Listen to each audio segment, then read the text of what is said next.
तर इकडे नाशिकच्या येवला तालुक्यामधील पिंपळगाव जलाल इथली रेल्वे गेट क्रमांक 72 खालील बोगद्यामध्ये पावसाळ्यामध्ये मोठ्या प्रमाणावर पाणी साचतं आणि त्यामुळे शेतकरी, विद्यार्थी आणि स्थानिक नागरिकांना याचा मोठा त्रास सहन करावा लागतो।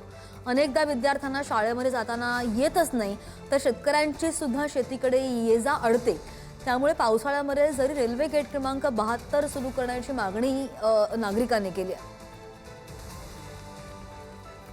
थोडा जरी पाऊस झाला ना तरी तो बोगद्यामध्ये खूप पाणी साचतं आणि एखाद दिवशी असं असतं की नाही का 4-5 दिवस खूप सलग पाऊस चालू असतो, तेव्हा तर आमची बस पण गावामध्ये येत नाही आणि मला 4-5 दिवस कॉलेजवरून घरी राहावं लागतं।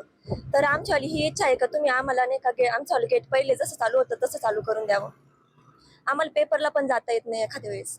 हे जसं बोगदं झालं 7 ते 8 वर्ष झाले, तसं आमचं दररोजचा पावसाळ्यात जाण्याचा इकडं मळ्यासाठी जाण्याचा प्रॉब्लेम।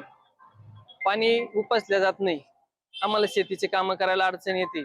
आम्हाला घास, गाईंचा जनावरांचा चारा आणायला खूप अडचण आहे आणि इमर्जन्सी दवाखान्यासाठी रात्रीचं पाणी उपसलेलं राहत नाही। आम्हाला पर्यायी रस्ताच नाही दवाखान्यासाठी जाण्यासाठी।